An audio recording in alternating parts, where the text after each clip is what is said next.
하나님과의 의사교류 또는 커뮤니케이션이 계속되는 겁니다. 그리고 밥 먹을 때도 하나님 이거 먹고 이 힘으로 당신의 심부름 자르게 해주십시오. 아니면 다른 지향 헌데다. 또 잘 때도 마찬가지입니다. 잘 때도 하나님 저 지금 자니까는 자는 동안에 제가 묵주를 지고 잡니다. 그래서 이런 지향으로 바칩니다. 또 이 피정 시작하면서 저도 우리 가족 중에 어느 사람이 지금 기도가 참 필요한 사람이었어요. 그래 이 피정 시작하면서 예수님께 부탁드렸습니다. 예수님, 이 피정 동안에 제가 숨 쉬는 것은 그 우리 가족 중에 아무개를 위한 기도로 바칩니다. 이렇게 피정을 시작을 했어요. 왜냐면 이 피정하면서 제가 봉사하느라고 좀 바쁘기 때문에. 이렇게 끊임없이 그분과 사는 겁니다. 끊임없이 그분과 사는 거예요. 그래 이것을 아까 말씀드린 대로 은총을 가지고 우리가 사업을 하는 거예요. 천상 사업을 하는 겁니다. 여러분들도 은총을 받으신 은총을 가지고 천상 사업을 하시면서 그 돈을 저축하시면서 자녀들이나 가족들의 구원 사업을 위해서 저축하시는 겁니다. 그래 우리가 고통을 받는다 하더라도 그 고통이 역시 돈의 가치로, 천상의 돈의 가치로 변하게 되는 겁니다. 예, 그러면 겸손으로 들어가겠어요.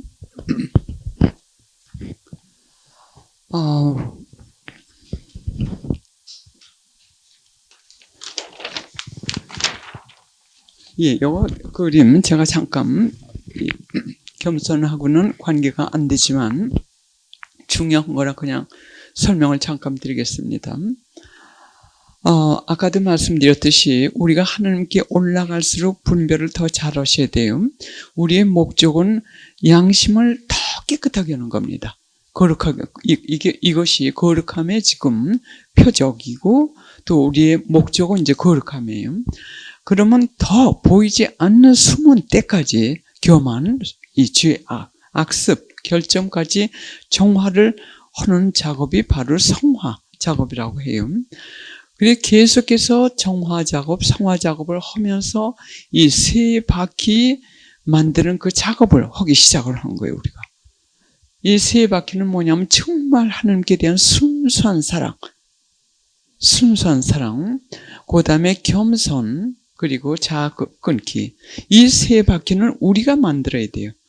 우리 자신들이 만들어야지 하나님께서 주시는 게 아닙니다. 이 길로 올라가는 사람들은 유혹이 더 심합니다. 왜냐하면 저 밑에 있는 사람들은 유혹자들이 아예 유혹을 안 한대요. 왜? 유혹을 안 해도 굴러 들어오니까는. 죄를 지으면서 굴러 들어오니까 아예 유혹을 안 해버립니다. 그러나 이 높이 올라가는 사람, 이 사람들의 기도는 하나님의 성전까지만, 이 옥좌까지만 올라가는 것이 아니라 성심까지 올라가고, 그 다음에 하나님께서 많은 사람들을 위한 또 이 은총을 내려주시니까는 이게 악으로서는, 유혹자들은 큰 손실입니다. 그러니까는 일이 올라가고 있는 영혼 하나를 쓰러뜨릴 것 같으면은 하나님의 입장으로서는 엄청난 손실이고 또 유혹자의 입장에서는 엄청난 이득이 됩니다. 그래서 유혹이 다 이렇게 숨은 형태로 우리가 알아보기 힘든 형태로 옵니다. 그 중에 가장 큰 유혹자의 유혹은 뭐냐면 하나님의 뜻을 분별하는 거. 여기 빨간 거, 큰 거, 이것이 하나님의 뜻이에요. 그래서 이대로 올라가야 되는데 여러 가지 아름다운 색깔로 이렇게 해가지고 하나님의 뜻이 우리에게 뜻이라 하고 이렇게 자꾸 유혹을 합니다. 이것도 하나님의 뜻 같고 이것도 하나님의 뜻 같고. 그래서 이 위로 올라가는 하나님의 뜻을 분별 못할 것 같으면은 어느 곳에 따라가느냐에 따라 가지고 이것을 하나님의 뜻으로 잘못 분별할 것 같으면 옆으로 가게 되고 또 이것을 하나님의 뜻으로 잘못 분별할 것 같으면 밑으로 내려가게 됩니다. 이 하나님의 뜻을 분별하는 것이 아주 중요해요. 그래서 여러분들이 이제 겸손의 그 수련, 거기서부터 수련을 하시려면 참 이것을 분별해 주시는 영적 지도자를 지금 만나기가 무척 힘들어요. 왜?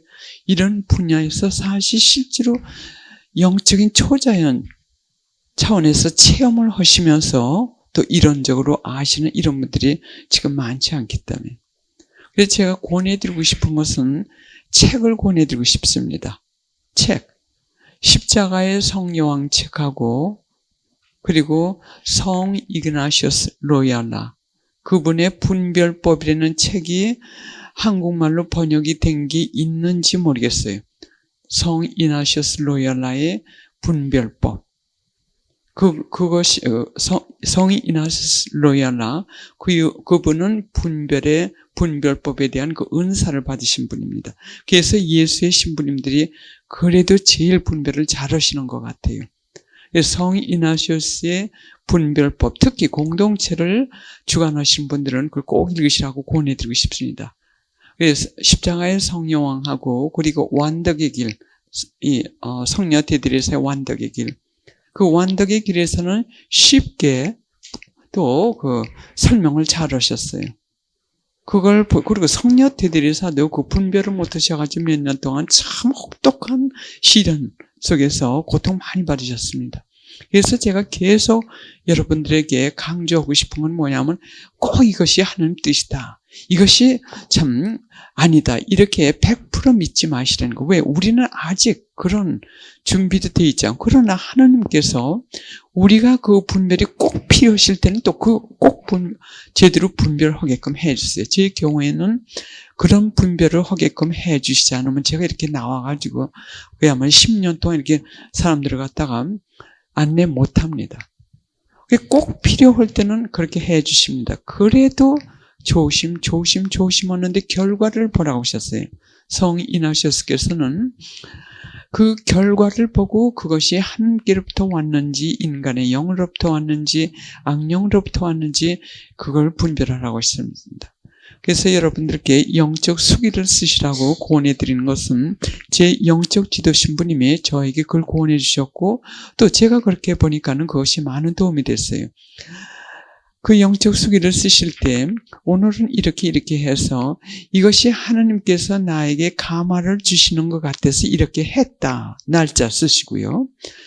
그리고 지난 다음에 그 열매를 보세요. 열매를 보니까는 내가 하나님께 가까이 가는데 덕행이 커졌다든지 도움이 됐다. 그건 하나님께서 주신 영감이라고 생각할 수 있습니다. 내가 하나님께 가까이 가는데 도움이 됐으면. 그러나 그것이 하나님께 가까이 가지 않고 도리어 실망을 줬다든지 할 것 같으면은 인간적인 어떤 집착, 애착 이것이 너무 강했기 때문에 인간의 영이 준 암시라고 생각할 수 있습니다. 그 암시를 하나님의 뜻인 줄 알고 따라갔다가 그대로 되지 않아가지고 실망을 하는 경우에는 인간의 영에서 오는 경우가 많이 있어요. 또 악령에서 왔을 때는 자애심이나 또는 교만이 커집니다.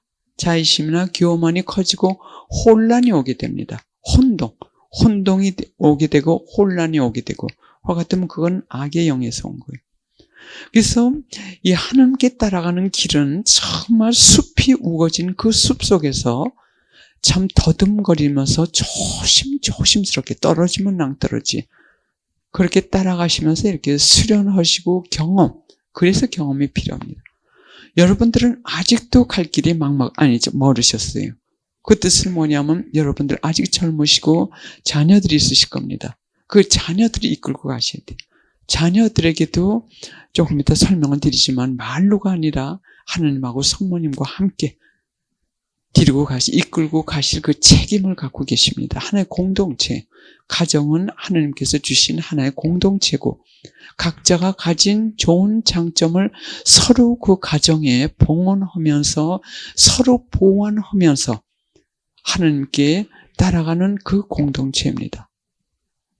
내 가족 해가지고 내 핏줄 이게 아니라 같은 공동사업을 하라고 엮어주신 것이 부부고 또 자녀들이에요. 그래서 이 구원 사업도 함께 하셔야 됩니다. 여러분들은 지금 든든하신 분들이기 때문에 그게 가능하십니다.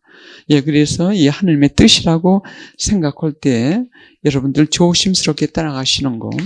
또 한 가지 또 계속해서 말씀드리고 싶은 건 뭐냐 하면 참 예수님께도 죄송스러운 말씀이지만 정말 하나님께서 그 거룩한 은사를 주세요. 예언도 참 제대로 이렇게 제대로 받았을 땐 그게 큰 힘이 됩니다. 저도 그 과정을 거쳤습니다. 제가 아주 혼란 속에 빠졌을 때. 그때 참 하나님께서 딱 빛을 하나 다른 예언하는 사람 통해가지고 주셔가지고 그게 힘이 돼가지고 제가 그 어려운 고비를 넘긴 적도 있고 그래요. 그 예언의 영상은 그래서 주신 거예요. 그냥 가짜 거짓 예언자들이 너무 많기 때문에 바로 그 사람들 때문에 결국은 하나님의 이 사업이 만약에 이 엉망이 돼버리는 겁니다. 엉망이요. 그래서 지금은 제가 권해드리고 싶은 건 그 혼란을 여러분들이 분별하기 어려우세요. 저도 그렇고 들으면 그럴싸하시거든요. 토종 비결이라는 거 있죠. 토종 비결. 옛날에 제가 그걸 많이 봤어요. 예? 천주교 신자였는데 제가 그때 고등학교 3학년 때 그때쯤 한창. 왜냐면 천주교 미사는 뭐 거의 매일 미사 가다시피 했어요. 그래도 하나님께서 딱딱 이렇게 정답을 안 주시니까는 토종 비결은 점 보는 게 아니고 뭐 이렇게 글 푸는 거라고 해가지고 하나의 그게 참 변명이죠. 그래서 이렇게 들을 것 같으면은 다 그럴싸 싶어요. 이렇게 갖다 붙이면 이렇고 저렇게 갖다 붙이면 저렇고 다 그럴듯해요. 그러니까 이게 맞다 이렇게 속는 거예요. 우리가 예언도 그런 경우가 많아요.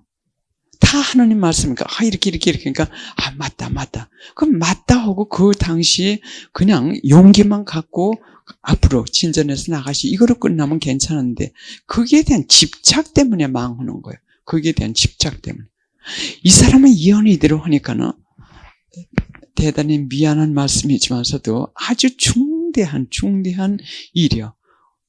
우리가 지금 사업을 하는데 이렇게 하면 되는지 안 되는지 하나님께 좀 여쭤봐 주세요. 아닐 것 같으면 성서도 마찬가지예요. 성서 관계로 제게 하나님 말씀 좀 받아달라고 한 사람들도 많았어요. 성서는 그렇게 보여주시지 않으세요. 성서는 점차적으로 준비를 시키시면서 조금씩 성장시키시면서 그걸 보여주십니다. 물론 그 사람은 정말 우리 세상에 나오기 전서부터 성서를 가지고 나온 사람들, 그 사람들에게 그런 성서도 있어요. 이 사람은 정말 신부가 돼야 된다. 하나님께서 이렇게 결정하신 분들도 있는데 우리가 그 분별을 못해요. 근데 예언의 은사를 받았다 그래가지고 그런 사람들한테 많이 물어요. 제가 한국에 제일 먼저 와가지고 아주 혼났어요.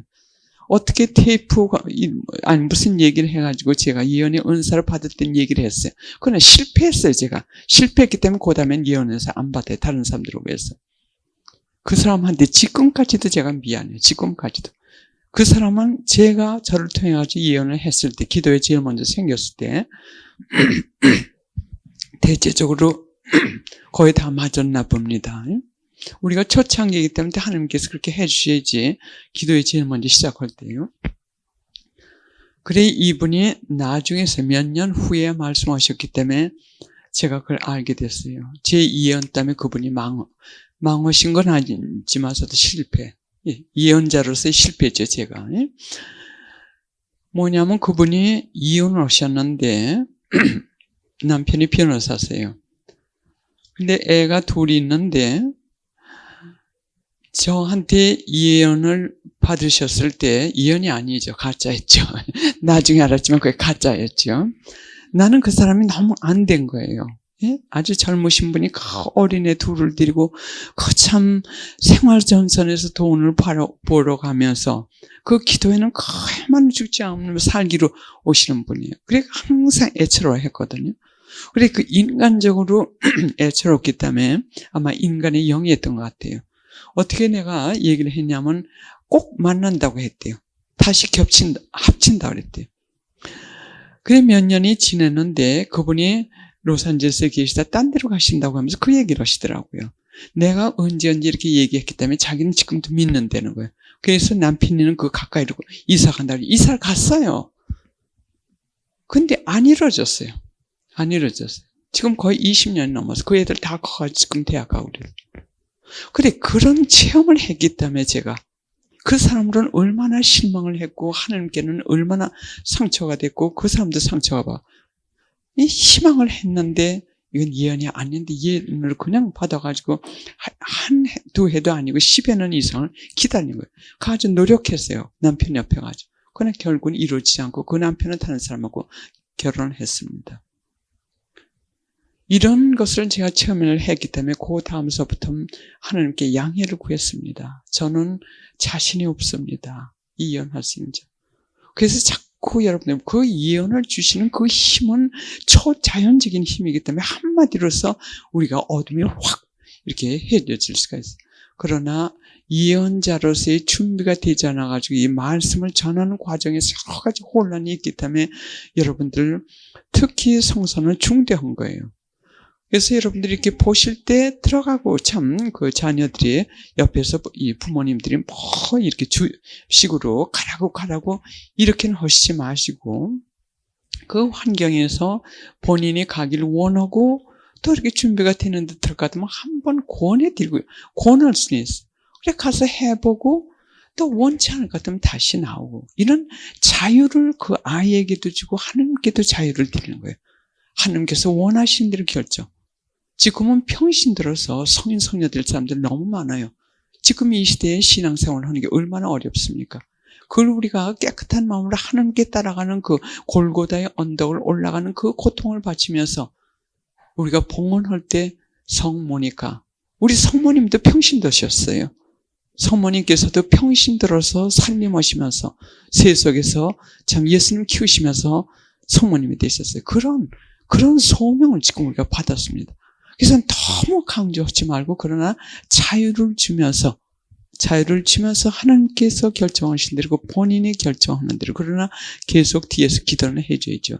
하나님 성소가 있으면 당신께서 이끌어주세요. 하나님 뜻대로 해주세요. 예. 여기 이렇게 보실 것 같으면 나무가 있습니다. 나무가 있는데 이 열매들이 아주 싱싱해요.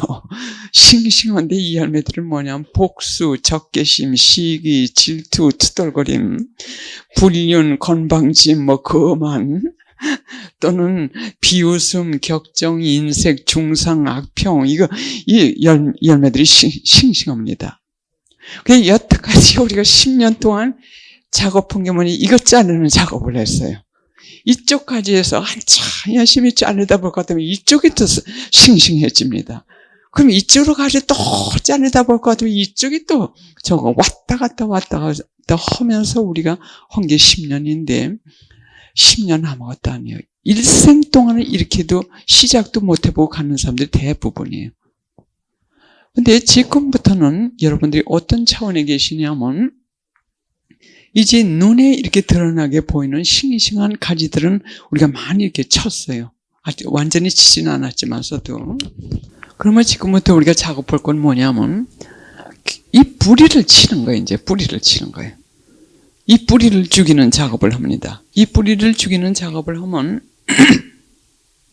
이 위의 열매들은 저절로 약하게 매달렸다가 시들어진다든지 또는 죽어버리게 돼요. 근데 이 뿌리가 뭐냐면 교만입니다.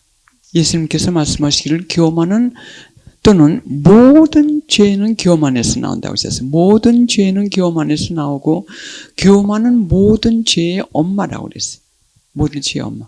그래서 우리가 이 뿌리를 죽이는 작업을 하는 것이 이 뿌리를 죽일 수 있는 약은 한 가지밖에 없어요. 이 뿌리가 너무 억시고 강하기 때문에 이 뿌리를 죽이는 약은 한 가지밖에 없는데 그 약은 겸손이에요. 겸손.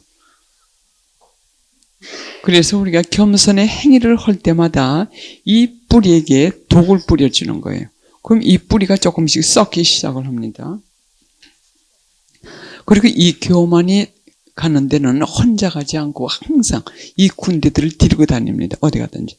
그리고 우리 영혼이 교만해지는 순간 다른 악들이 함께 우리 영혼으로 들어옵니다. 그 다음에 보시면 이건 다른 나무인데 이 열매들은 자선, 인내, 친절, 사랑, 기다림, 용서, 단수, 침착, 순결, 침묵, 희생, 정의, 자아끊음 등등 모든 덕행들이, 모든 덕행. 이제 거룩하게 될수록 우리 영혼 안에 이 열매들이 자라게 됩니다. 우리가 거룩하게 될 것 같으면은 작은 키의 열매가 점점 커진다든지, 또는 이 양보의 이 열매가 커진다든지, 하나 둘 이 열매가 생기기 시작할 때 이것을 우리가 거룩한 모습으로 변해간다고 해요. 거룩한 모습으로 변해간다고 합니다. 근데 이 열매나 이 가지를 안고 있는 뿌리가 누구냐면 바로 겸손이에요. 겸손. 그래서 우리가 겸손의 행위를 한 번 할 때마다 이 여러 가지 열매가 한꺼번에 열리는 거예요. 우리가 덕행 실천이라 해가지고 이 인내심을 키우려고 애를 씁니다. 인내심. 그러면 그 인내 덕만 우리가 수련이 돼요. 인내 열매만 열릴 수 있어요. 또 우리가 단순 또는 용서로 갖다 노력할 것 같으면 용서의 열매만 열립니다. 그러나 우리가 겸손의 이 덕을 수련할 것 같으면 겸손은 혼자 다니지 않아요. 그 뜻은 뭐냐면 겸손하기 위해서는 여러 가지가 필요할 때가 많아요. 경우에 따라 가지고. 겸손하기 위해서는 어떤 경우에는 우리가 인내해야 되고, 또 인내해야 되고, 또 포용해줘야 되고, 용서해줘야 되고, 또 어떤 경우에는 침묵해야 되고, 또 순명해야 되고. 이 겸손은 혼자 다니는 것이 아니라 항상 이 군대들을 데리고 다니기 때문에 겸손의 행위를 할 때마다 한꺼번에 이 열매가 열리면서 우리 영혼은 점점 거룩하게 됩니다. 거룩하게 된다는 뜻은 뭐냐면, 즉 하나님과 아주 가까워진다는 거예요. 우리 여러분들이 지금 행복하시지만서도 이 겸손의 행위를 하실 때마다 더 행복해지십니다. 그러면 이 겸손을 수련할 수 있는 구체적인 방법을 제가 말씀드리기 전에, 이 겸손을 우리가 우선 습득을 하는데 이성적으로 습득을 하는 게 필요합니다. 그 뜻은 뭐냐면 우선 겸손이 뭔지를 알아야 돼요. 이성적으로 습득을 합니다. 겸손에 대한 책을 좀 읽으신다든지, 또는 겸손에 대해서 좀 지식을 가지세요. 그래, 이것을 지성적인 습득이라고 합니다. 지성적인 습득. 겸손뿐만이 아니라 모든 덕을 우리가 수련할 때, 거룩하게 되기 위해서 이 덕을 수련할 때, 이제 여러분들이 올라가시는 그 단계요. 할 때 우선 우리가 지성적인 습득이 필요합니다. 그 뜻은 뭐냐면 인내, 할 것 같으면 인내가 뭔지, 자아 끊기, 하면 자아 끊기가 뭔지 우선 지식부터 습득을 하십니다.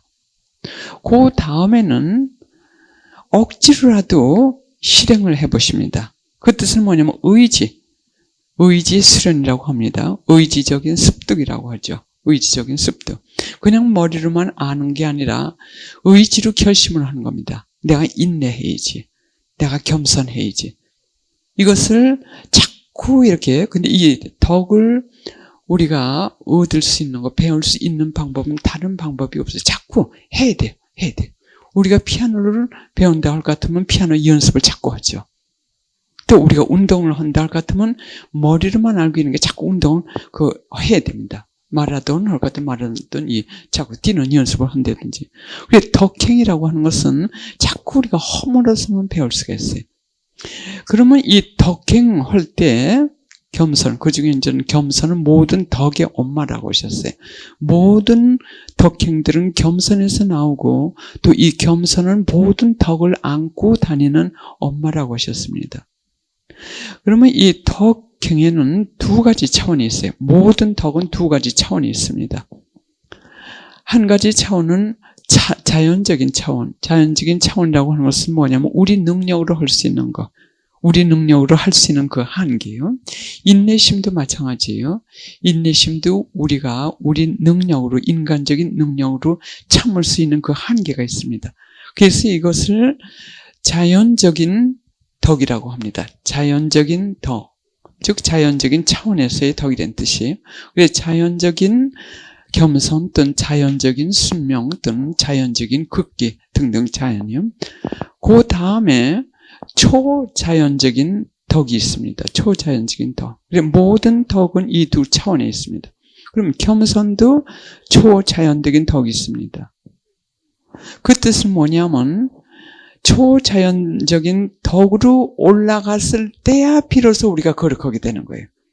초자연적인 덕을 우리가 수련하기 시작할 때야 이제 겨우 우리가 그 하나님의 담 안으로 들어간 거예요. 거룩하게. 그게 성화입니다. 그 전까지는 정화예요. 이 초자연적인 또는 주부적인 덕이라고 합니다. 그 뜻은 뭐냐면 하나님께서 그 힘을 내려주셔야만 할 수 있는 덕이라고 합니다. 하나님께서 그 힘을 할 수 있는 힘을 내려주셔야만 할 수 있는 덕을 초자연적인 덕 또는 주부적인 덕이라고 합니다. 성 프란시스코 아시시의 그 양반 그 청빈, 그것은 초자연적인 청빈이에요. 그건 인간의 힘으로 아무도 할 수 없어요. 즉 하나님께서 그 가난 청빈의 그 덕을 주부적으로 집어넣어 주셨기 때문에 하실 수 있었던 것이 바로 그분이 실행하신 그 청빈이에요. 그래서 주부적인 청빈 또는 순교자도 마찬가지예요.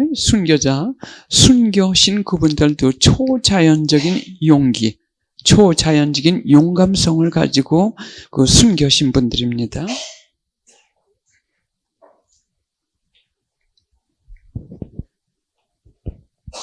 아마 우리 지금 열심히 하나님에 대해서 들으면서도 바깥에서 불이 났다 할 것 같으면 다 도망갈 겁니다. 왜냐면 나 살기 위해서. 왜냐면 아직 우리가 하나님께 올라갈 수 있는 그 초자연적인 그 용기가 없기 때문에요. 옛날에 그 성인 성녀들을 볼 것 같으면 저는 아예 포기해버렸어요. 왜? 이거는 우리는 꿈도 꿀 수 없는 거예요. 겸손도 마찬가지예요. 정말 겸손으로 유명하신 그 성 빈센트 디 폴 또는 성 프란시스코 살레시오 이런 분들 또는 성 이그나스 로열라 이런 분들은 다른 사람들이 이렇게 지나갈 때 참 옷을 남루하게 입고 이렇게 지나가시고 할 것 같으면 애들들이 막 놀렸대요. 놀리면 그 애들들이 놀림이 끝날 때까지 그 자리에서 고개를 숙이고 기다리셨대요. 그래서 같이 따라가던 그 수사가 화가 나가지고 이렇게 야단을 하려고 빨리 가시다 보니까는 이게 얼마나 큰 은총을 받을 수 있는 계획인데 왜 이 은총을 놓치느냐고요. 그래가지고 그 놀림을 다 받은 다음에 가셨대요. 그것도 초자연적인 겸손이지. 이 인간의 겸손, 왜? 누가 내 자존심 조금만 건드려도 얼굴이 붉고 그게 뭐 속에서 오르내려 하는데. 그래서 이것은 자연적인 차원에서부터 우리가 자꾸 이 실습을 해야 돼. 수련을 해야 됩니다. 수련을 해야만 그 다음에 어느 정도 준비될 것 같으면은 그 다음에 하나님께서 주부적인 차원에서 그걸 주시면서 우리를 점점 더 당신 가까이 이끄세요. 그래 이 겸손의 행위를 행하시는 구체적인 방법을 가르쳐 드리는데 여러분들이 이것을 행동으로 하시기 전까지는 겸손에 대해서 깨닫지도 못하시고 그 맛도 모르세요. 저는 무슨 생각을 했냐면 그 성경 말씀에 사마리아 여인이 남편이 여러 명이죠. 그리고 이 예수님을 만났을 때 물동이를 저겁니다. 사마리아는 그 기후가 아주 뜨겁대요. 뜨거워서 이 물 길러 갈 때도 새벽에 여자들이 간답니다. 그리고 대낮엔 가지 않는데요. 근데 그 사마리아 여인이 너무 창피스럽기 때문에 자기 처지가 너무 창피스럽기 때문에 사람들을 피해가지고 사람들이 오지 않는 그 한창 햇빛이 내려쬐 때 그때 그 물을 길러 갔어요. 우물로요. 가가지고 예수님을 만나자 그분이 메시아라는 걸 갖다 알자마자 자기 신분에 대해서 완전히 잊어버리고 물동이를 그냥 두고 동네 자기가 사람을 피해 다니는데 이제 자기가 사람들 안으로 들어가지고 내가 메시아를 만났다고 참 해가지고 예수님께 그 사람들을 데리고 옵니다. 그 심정이 오늘 아침에 제가 일어나면서 여러분들께 겸손의 행위를 해보시라고 그렇게 외치고 싶어요. 겸손의 행위. 왜냐하면 이 겸손의 행위는 행함으로써 알 수 있지 알 수 없어요. 근데 제가 이런 말씀 드리기도 참 창피스럽지만서도 한편으로는 창피스러워서 얘기를 하지 말까 하다가 그래도 이거 예수님께 큰 득이 될 말씀인데 해야지 하면서 무슨 생각을 했냐면 약방하는 사람들이요. 약방에 여러 가지 약이 많죠. 그렇다고 해야지 그 사람들이 항상 건강한 건 아니죠. 자기 아프면서도 그 병은 못 고칠 때가 있어요. 그래서 저도 마찬가지예요. 겸손에 대해서 좋은 얘기를 많이 하는데 제가 지금 겸손에 대해서 어떤 차원에 있나 하고 한번 생각을 해봤어요. 겸손의 바다가 있는데 어떤 사람들은 그 겸손의 바다 속에 들어가서 아주 자유롭게 수영을 해요.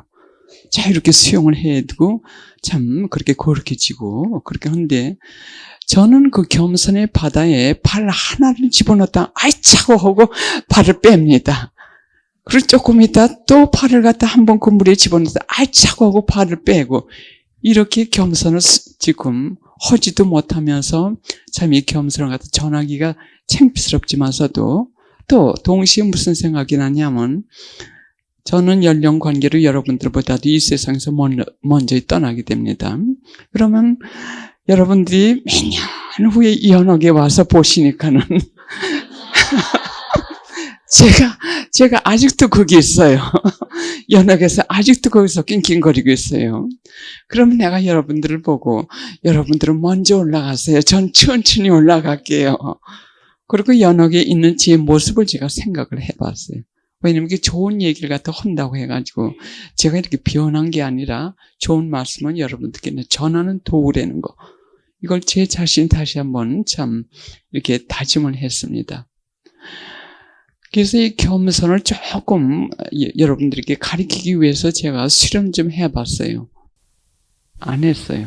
그 뜻은 뭐냐면 알기만 했지 그것을 의지적으로 사실 행한 것이 별로 없었습니다. 그래서 지난 얼마 동안 내가 와서 가르침을 해야 되기 때문에 경험을 해야 되지 하고 좀 해봤어요. 해봤는데 우선 겸손이든 어떤 덕행을 수련하실 때는 은총을 구하셔야 돼요. 왜냐면 고통이 많이 따라오기 때문에. 무슨 고통이 따르냐면 내 자의심의 상처를 크게 받게 됩니다. 이 겸손은 무엇과 투쟁을 하는 거냐면 자의심과 겸손과의 투쟁이에요. 자의심과 교만의 투쟁이에요. 겸손은 자의심과 교만하고 싸우는 전쟁이에요. 거기서 이겨야만 결국은 우리가 겸손의 행위를 할 수 있는 겁니다. 그렇게 자의심이 있는 대로 고함을 치는 거예요. 엄살 부리는 거예요. 아파요. 내 자존심이 꺾였을 때, 굴욕적인 모욕을 당했을 때 이때 자의심은 아우성을 칩니다. 복수하고 야단합니다. 그러나 하나님께 대한 사랑의 행위로, 하나님께 대한 사랑 때문에 겸손의 행위로 그걸 갖다가 끊어버리는 겁니다. 그거 한번 해보세요. 그 맛은 여러분들께 제가 전할 수도 없습니다. 왜? 스승이신 예수님께서 그 은총을 주십니다. 그래서 꼭 은총을 구하셔야 돼요. 덕을 실천하실 때는 이 자의심이 너무 예민하고 그 상처가 너무 예리하기 때문에 그냥 하지 못하기 때문에 제가 그동안에 그 의지적인 겸손의 습득을 못했습니다. 왜냐면 그냥 지식은 아는데 몸이 움직이지 않고 감정이 움직이지 않았기 때문에 하지 못했어요. 그래 은총을 구했을 때 그런 체험을 주세요. 정말 겸손의 모델은 성모님하고 예수님이세요. 그리고 이것은 초자연적인 겸손의 맛을 보실 때는 다른 거 다 저리 가라요. 저리 가라. 그 겸손의 맛을 보면서 평화를 느끼게 됩니다. 모든 것에서부터 해방되는 평화. 그리고 하나님께 대한 그 사랑, 순수한 사랑이 더 불타오르게 돼요. 정말 불타오르게 돼요. 그렇지 않을 때는 이 겸손의 수련이 되지 않은 그 상태, 수련하려고 하지 않은 상태 그 차원에서 그런 이 수련소에서 지금 우리가 이 영성 생활을 할 때는 우리가 포로가 돼 있어요. 우리 발을 묶고 있는 게 너무 많아요. 뭐냐면 교만이 발을 묶고 있기 때문에 다른 사람들한테 인정받고 싶은 마음, 존경받고 싶은 마음, 내 뜻대로 되기를 원하는 마음, 이 모든 것이 이게 감지, 여러 가지 아까 열매 그냥 속박이 됐기 때문에 이 자유롭지가 않아요. 감정도 자유롭지가 않고, 왜 저 사람이 나에게 이렇게 했을까? 참요. 그러나 겸손할 때는 이 교만의 뿌리를, 한 뿌리를 그냥 죽여버리는 이 역할을 하니까는 위에 달린 이 악들이 맥을 못 쳐요. 그러면서 동시에 느끼는 게 뭐냐면, 아우, 자유스럽다. 참 평화. 그래, 거기서 느끼는 그 체험이 없이는 이거는 여러분들께 전할 수도 없고, 여러분들께 설명할 수도 없습니다. 그래서 오늘 성인께서 말씀하시기를 정말 모르는 것은 겸손이라고 하셨어요. 그래, 예수님께서 직접 그 겸손을 가르치십니다. 그래서 그 겸손의 행위를 조금씩 시작하시라고 제가 권해드리고 싶은데, 이제 그 구체적인 방법은 많아요. 방법은 많은데, 한꺼번에 하시려고 할 것 같으면 좌절돼가지고 절망하시게 되니까는 하나하나, 여러분들이 어떠한 처지에 지금 계신지 그 처지에서, 내가 이것을 하나의 도구로, 겸손의 행위를 해야겠다. 해보세요. 자기만 치유되는 게 아니라, 특히 대인관계, 이 관계, 다른 사람들과의 관계 치유가 크게 이루어집니다.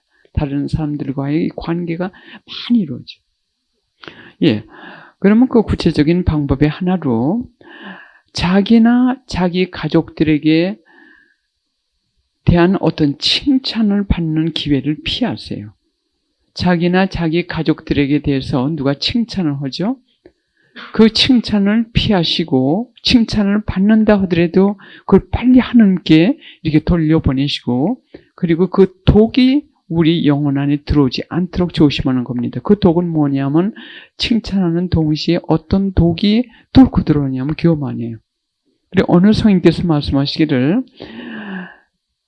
우리에게 공포를 준다든지 고통을 준다든지 또 여러 가지 방법을 해가지고 우리를 쓰러뜨리지 못할 때 악의 힘이 어떤 유혹의 방법을 쓰냐면 자꾸 칭찬하게 해준대요. 주위 사람들한테 자꾸 칭찬을 하게끔 한대요. 그러면 부풀어 오르죠. 자만심이 생기죠. 교만심이 생기죠. 이렇게 해가지고 결국은 교만을 통해가지고 쓰러뜨린답니다. 그래서 성인 성녀들께서 지금 말씀하시는 그걸 지금 제가 여기 적어와가지고 여러분들께 권하는 겁니다.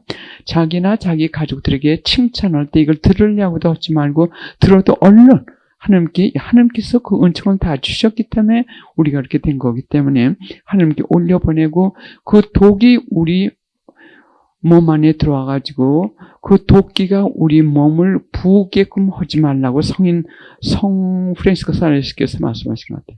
그 독이 들어올 것 같으면, 어떤 독이고 들어올 것 같으면 우리가 붓게 되죠. 우리 몸이 붓게 되죠. 그럼 그 독이 들어와가지고 부기를 일으키기 전에 빨리 내보내라고 하는 거예요. 내보내라고. 그런데 어제 제가 말씀드렸죠. 이제 우리가 올라가는 길은 영혼과 육신이 다르듯이 그렇게 다른 세계로 올라간다고요. 근데 거기에서 느끼는 행복은 우리가 말로 표현할 수가 없어요. 하나님 더 가까이 가기 때문에 지금 이 체험하시는 그 행복에 비할 바가 아닙니다. 더 가까워져요. 그러면 지금 반대로 나가죠. 우리는 하나님께 제일 먼저 들어왔을 때 목적이 뭐냐면 나 칭찬도 받고 존경도 받고 내 필요한 것도 좀 주시고 내 위주로 나를 위해서 들어왔어요. 그러니까 한창 잘 살았어요. 잘 살았는데 이제는 내가 좋아하는 칭찬도 받지 말라고 대접도 받지 말라고 하고 이제 내가 없어지면서 이제 완전히 하나님 뜻대로 따라가는 그 수련을 하는 거예요. 완전한 행복으로 들어가는 거예요. 그래서 자기 칭찬이나 이거 지금 말씀드린 대로요. 그 다음에 두 번째는 대접받을 기회를 피하라고 했어요. 이거 참 중요한 거예요. 대접받을 기회를 피하고 대접받는 것을 피하고 대접받기를 즐겨하지 말고 이 대접받는 순간 여러분들은 점점 나도 그렇고 교만이 생기는 거예요. 높은 자리에서 지기 때문에 또는 어떤 가정적인 배경 때문에 또 어떤 물질적인 그 차원 때문에 여러 가지요. 명품, 한국에 와가지고 명품이라는 단어를 배웠습니다. 저는 우리 가족들이 사다 주는 거 볼 것 같으면 백이고 뭐고 그냥 모르고 그냥 가지고 다녀요. 가지고 다니다 어떤 사람 명품이라고 할 것 같으면 창피스러워서 얼른 내 캐비넷 속에다 갖다 놓고 안 꺼냅니다. 왜냐하면 명품 들고 다녀가지고 내가 존경을 받고 할 것 같으면 내가 명품보다도 가치가 없다는 뜻이에요. 예? 왜냐하면 다른 사람들이 내가 들고 다니는 명품 때문에 그 명품을 좋아하는 거지 나를 좋아하는 게 아니에요. 근데 내가 그 명품을 들고 다닐 수 없는 처지가 될 것 같으면은 나는 아무것도 아니에요, 그 사람들한테. 그리고 명품 들고 다니면서 거기에서 오는 그 독이 얼마나 많습니까? 교만. 또 이 한국에 와서 보니까 특히 어른 대접들 참 잘하시대. 그거 다 좋은 거예요. 다 좋지만서도 대접을 받으시는 분은 근데 이게 참 힘이 들죠. 대접을 받으시는 분들은 대접을 누가 안 해줄 때 섭섭해 하시지 말으셔야 돼요. 어떤 사람들이 나에게 당연히 내가 어른이겠어 이렇게 대접을 해줘야 되는데 대접을 안 해줄 것 같으면 서운하게 되죠. 야속하게 되죠. 왜냐하면 며느리, 아니 시어머니 입장에서도 그렇고 뭐 여러 가지 입장 대접받는 경우 그건 뭐냐면 그 안에 자의심이 있기 때문에 교만이 있기 때문에 그래 이런 데서 이걸 포착해가지고 겸손의 행위를 하실 것 같으면 해방, 내 자신의 해방이 돼요. 어떤 사람이 나를 대접해주지 않아도 참 자유롭고 또 며느리가 나한테 잘해주지 않아도 내가 해방이 되는 거고 남편이 날 안 알아줘도 해방이 되고 또 내가 그렇게 잘해줬는데 나에게 배은망덕하는 사람이 있어도 거기에 대해서 해방감을 느끼게 돼요. 왜냐면 그걸 포착해가지고 겸손의 행위를 하는 게 대한 사랑의 행위로 바치게 되겠다. 그래서 특히 이 대접받는 거 우리가 높은 자리에 올라갈 것 같으면 더 합니다. 그래서 요즘에 저는 가끔 하나님께 감사드리는 것은 정말 내가 부자가 안 된 것이 얼마나 천만다행인가. 부자가 됐을 것 같으면 정말 하나님 제가 만나지 못하죠. 왜냐하면 부자로서 대접받느라고 교만하게 되기 때문에 하나님의 필요성을 느끼지 않게 됩니다. 예, 교만한 생각이 들 것 같으면 딱 잘라버리라고 하십니다. 교만한 생각이 들 것 같으면 딱 잘라버릴 것. 도리어 남들이 다 우리의 어른으로 생각하고 마음속으로 그들을 존경한다 등등 여러 가지 있는데 이것을 제가 홈페이지에 9월달이나 언제 자세히 내보내겠습니다. 그 다음에 어제 프린트물 나눠드린 회계 제2단계 좀 열어봐 주시겠습니까? 회계 제2단계 제가 한번 쭉 읽겠습니다. 1번 잘난 체함, 2번 아는 척, 3번 초대받지 않은 설교자, 4번 초대받지 않은 좋은 자, 5번 영적 탐식, 6번 무식한 판사, 7번 영적인 것에 집착, 8번 애꾸눈의 정의군, 9번 영적 탐력, 10번 영적 질투, 11번 조언 불필요, 나는 조언이 필요 없다. 12번 순종하지 않음, 13번 내적 투덜거림, 14번 내적 지배욕, 15번 초대받지 않은 간섭, 16번 드러나고자 함, 17번 인정받고 싶어 함, 18번 나는 정화가 많이 돼서 죄가 없다. 19번 나는 거룩하다. 20번 지나친 자기 판단과 생각 주장, 21번 칭찬받고자 함, 22번 용서 빌지 않음, 21번 23번 이거 번호가 잘못됐네요. 23번 자신에 대한 비평, 24번 자신의 잘못을 인정하지 않음, 25번 내적 분노, 26번 대접받기 바람, 27번 애덕의 인색, 28번 번호가 잘 안 되네요. 용서의 인색, 그 다음에 쭉 있습니다. 이것을 여러분들이 겸손의 행위의 도구를 사용하시라고 권해드립니다. 왜 이 제2단계, 회계 제2단계에서는 숨은 교만을 소탕이라고 그러나요? 찾아내가지고 내쫓는 작업을 하는 겁니다. 숨은 정체, 숨어서 있는 교만. 그래서 이것을 겸손의 행위를 함으로써 이 숨은 교만들을, 악들을, 정체를 드러나게 하지 내쫓는 그런 작업을 하는 겁니다. 1번, 하나 예로 1번이요. 어떤 때 우리가 잘난 체 하고 싶을 때가 있죠. 예? 그때, 그 기회를 포착하시는 거예요. 가지고 하나님 당신께 대한 사랑의 행위로 이 잘난 체 하는 걸 갖다 내가 안 하겠습니다. 한번 해보세요. 하면 이 주위 사람들과의 그 관계 깊은 치유가 돼요. 가족들이면 가족. 또 영적 생활 깊이 안 하시는 남편들께 물론 사랑 때문에 그분들을 생각해가지고 얘기를 하는 거지만서도 너무 얘기를 할 것 같으면 도움이 되는 게 아니라 상처를 주게 돼요. 아무리 좋은 말이라도. 그래서 이때 잘난 체 하는 거 또는 아는 척 할 때도 마찬가지. 또 초대받지 않은 설교자, 여러분들 가족들에게 초대받지 않은 설교자 역할들을 많이 하실 거예요. 어느 사람을 보니까는 10대 결혼하지 않은 애인데 자기 그 핸드폰에다 자기 엄마를 마귀 할멈이라고 했어요.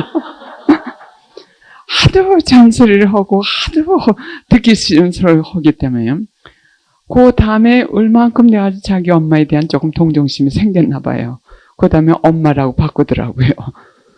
그래서 우리가 초대를 받지 않은 상태에서 아무리 좋은 얘기를 해준다 하더라도 그것이 약이 되는 것이 아니라 상처가 되는 경우가 많습니다. 그래서 그때는 이 겸손의 행위로 그걸 꾹꾹 참으세요. 꾹꾹 참으시고 하나님께서 그 사람의 마음을 움직일 수 있는 능력이 있으시다는 거, 그걸 믿으시는 겁니다. 그리고 기도하시는 겁니다. 물론 처음에는 몇 번은 얘기를 해주는 게 하나의 진리에 대한 의무라고 어느 성인께서 말씀하셨어요. 좋은 얘기, 또 그 상대자가 그거 필요할 때는 그 얘기를 해주는 것도 어떤 때 그 의무가 될 수가 있어요. 그러나 몇 번 얘기지 그걸 자꾸 얘기해 줄 것 같으면은 정말 마귀 할멈이 되는 그런, 그렇게 그 정도로 싫다는 뜻이에요. 그 정도로 엄마가 싫고 그 다음엔 남편도 부인에 대해서 도저히 종교에 대한, 하나님에 대한 반감도 생기게 되고, 그래서 그때는 이 겸손의 행위로 하고 싶은 말을 꾹꾹 참으시는 그 자체가 우리가 인내의 덕을 수련할 수 있고, 겸손의 행위를 할 때 우리가 겸손의 덕만 수련하는 것이 아니라 인내의 덕, 또는 기다림의 덕, 또는 용서함의 덕, 이 여러 가지가 함께 우리가 수련이 됩니다. 수련하지 않을 것 같으면 그것도 쉽지 않아요. 저도 이 하나의 체험담입니다. 그 다음에 4번, 초대받지 않은 좋은 자 역할을 하셔가지고 상처들 많이 주셨을 거예요. 저도 그랬어요. 내가 볼 때 저 사람이 이걸 확실히 잘못하고 있어요. 그래도 전에 한두 번 얘기해 줬을 것 같으면 하나님께 대한 사랑의 행위로 또 겸손의 행위로 얘기하시지 마세요. 그냥 하나님께 대한 사랑 때문에 겸손의 행위로 했을 때 하나님께서 알으셔서 더 큰 축복을 그 사람에게 주시더라고요. 내가 얘기해가지고 효과가 난 그 이상의 효과를 주시더라고요. 그 이상의 효과. 그러면 나는 점점 더 겸손하게 되는 거예요. 그리고 그 사람은 점점 하나님께 더 강하게 역사하시고요. 특히 자녀들에게 지금 상처들을 많이 받고 있어요. 제가 그 10대 애들하고 상담을 많이 했습니다. 미국에서요. 근데 정말 원수예요, 원수. 그 부모가 원수더라고요. 얘기들 하는 거 보면. 미운 사람이 부모예요. 걸림돌 되는 게 부모예요. 근데 그 부모들은 또 한두 번 얘기했으면 괜찮은데 내가 미국에 와가지고 왜 이렇게 고생을 하고 있는지를 아니. 너희들을 교육시키고 너희들을 위해서 했더니 몇 명이 와가지고 저한테 얘기를 하는데 똑같은 얘기를 하더라고요. 상담에서. 그러니까 이 부모들은 아이들이 빗나가려고 하니까 참 하다 보니까 그렇게 얘기가 된 거예요. 그래서 우리가 얘기를 할 때도 참 초대받지 않는 좋은 자 역할도 한두 번이지 상처를 주기 때문에 이런 경우가 많이 있죠. 그러면 거기에서 겸손의 행위를 여러분들 해보시라고요. 자녀들이 또는 내가 얘기해야 될 그 사람들에게 많은 치유가 되고 나하고 그 사람들과의 그 관계가 또 많이 치유가 되더라고요. 우선 내 마음의 평화가 오고요. 그 다음에 6번이요. 6번 무식한 판사라고 썼어요. 아주 무식함을 내가 강조를 합니다. 여기. 저도 이런 판사, 아주 이런 판사 역할을 많이 했었기 때문에요. 내가 보기에는 그 사람은 완전히 아주 내 판단이 이게 아주 옳은 거예요. 그 자신 있게 얘기를 했어요. 이 신앙생활 제일 먼저 할 때는. 그러나 그 다음에 보실 것 같으면 8번에 애꾸눈의 정의군이라는 것을 애꾸눈의 정의군. 한쪽 눈으로만 본 거예요. 한쪽 눈으로. 우리가 누구를 판단할 때는 왜 그렇게 됐고 상황이 어땠고 또 그 사람의 기질이 어떻고 여러 가지 종합적으로 해가지고 우리가 판단을 해야 돼요. 근데 그걸 모르고 그 한 행동만 보고 그냥 우리가 하는 경우가 많습니다. 판단하는 경우가 많아요. 그러니까 애꾸눈의 정의군. 그리고 또 이걸 저도 요즘에 노력을 하고 있습니다. 하면서 뭘 생각을 하냐면 공동체를 여러분들이 지금 기도하시는 분들이 많으시죠. 근데 이것은 우리에게만 해당하는 게 아니라 참 영성생활 하는 사람들은 다 해당하는 것 같아요.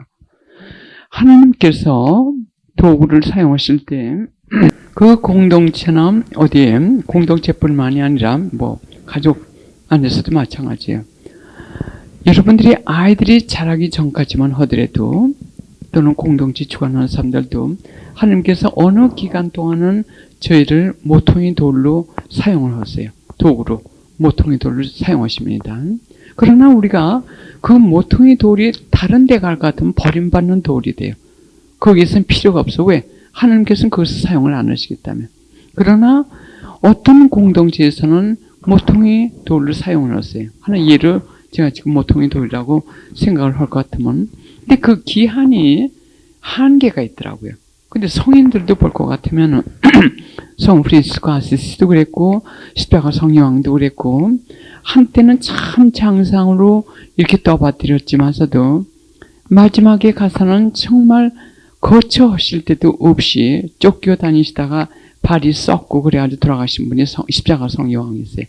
또 성 프란시스코 아시시 그 양반도 돌아갈 임시에는 참 그 제자들 후계자들 그분들로부터 그렇게 대접을 못 받고 돌아가셨고 또 성녀 테드리사는 당시께서 창설하신 그 수녀원에 거의 돌아가실 임시에 마지막 그 창설하신 아마 그 시기였던 것 같습니다. 그 추운 겨울인데 가셨는데 안녕히 가십시오. 다시는 오시지 마십시오. 아주 대놓고 다시는 오시지 말라고 하셨대. 왜냐하면 그 창설 당기고 한때는 그 모퉁이 돌이 됐지만서도 그 다음에는 버림돌이 되는 거예요. 그게 참 좋은 거예요. 왜냐하면 그때는 겸손을 수련할 단계예요. 겸손을 수련해야 됩니다. 한때는 참 전성기고 하나님께서 우리를 통해 아주 많이 역사를 하셨지만 어느 기간에 갈 것 같으면 이제 그 모퉁이 돌은 다른 사람에게 인계하시고 저희는 버림받는 돌이 돼가지고 거기서 수련을 시키십니다. 겸손의 수련. 그러나 그렇다고 해가지고 하나님 앞에서 버림받는 게 아니에요. 하나님 앞에서는 더 거룩하게 되게끔 하시기 위해서 다른 사람들로부터 버림을 받게 허락을 하십니다. 그러면 여러분들이 부모님 입장도 마찬가지예요.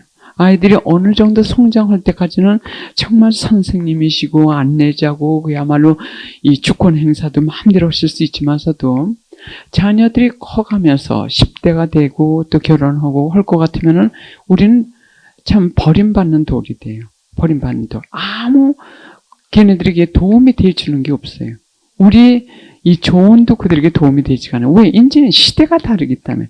걔네들이 사는 시대가 다르고 우리가 사는 시대가 다르고 그리고 점점 우리가 육체적으로 이제 기운이 없고 하니까는 버림돌이 될 때 그때는 우리가 점점 그 겸손을 더 수련할 그 단계입니다. 그래서 하나님 앞에서는 더 귀한 시간이에요. 더 귀한 시간입니다. 그런데 이것을 그냥 결혼시킨 다음에도 며느리 챙견, 뭐 아들 챙견, 뭐 이렇게 하다 볼 것 같으면 서로 상처만 주고 하나님도 상처를 많이 받게 됐어요. 그러나 기도의 끈, 기도처럼 우리가 놓지 말고 계속 기도해 주시다. 또 우리가 무슨 큰 사업을 하다가 목표 안에 실패를 했다든지 또 잘 살다가 쇠빵살을 하게 된다든지 그것도 마찬가지예요. 인간적인 눈으로 봤을 때는 우리가 실패 같지만서도 하나님께서는 우리에게 가장 큰 축복을 주시기 위해서 고개 숙이는 방법, 하나님께 가까이 올 수 있는 그 기회를 주시기 위한 축복의 계기입니다. 큰 축복의 계기. 그런 고통이 없을 것 같으면 우리는 성장할 수가 없어요. 얼마나 자존심 깎이는 일이에요. 네? 그래서 많은 그 노인네들이 자살하신다는 얘기를 제가 뉴스에서 들었습니다. 자살하실 때가 아니에요. 인생은 그렇게 다 만들어졌습니다. 그러니까 그때 하나님께 더 가까이 가시고 더 기도하시고 또 우리가 갈 길을 준비하는 겁니다. 우리가 갈 집 마련 참 더 기도하고 그렇게 해야 될 때를 그 길을 몰라가지고 비관하고 절망으로 느끼고 그 다음에 결국은 이 자살까지 하시는 분들이 많이 계신 것 같습니다. 예, 그럼 잠시 묵상하고 아침 강의 마치겠습니다. 지금부터 여러분들께 권해드리고 싶은 것은 바로 이 회개 제2단계 양심 성찰표를 가지고 일상생활에서 하나님께 대한 사랑의 행위로 또 그 사랑이 담긴 겸손의 행위를 하시면 여러분들이 어떤 처지에서 있으시든 간에 그 은총으로 천상 사업을 하셔서 천상의 큰 자본을 늘릴 수 있는 계기가 됩니다. 고통이 있어도 실망하시지 마시고 그 고통을 이용하시면서 하나님께서 주시는 그 고통의 은총을 잘 겪어나갈 수 있도록 기도하시기 바랍니다.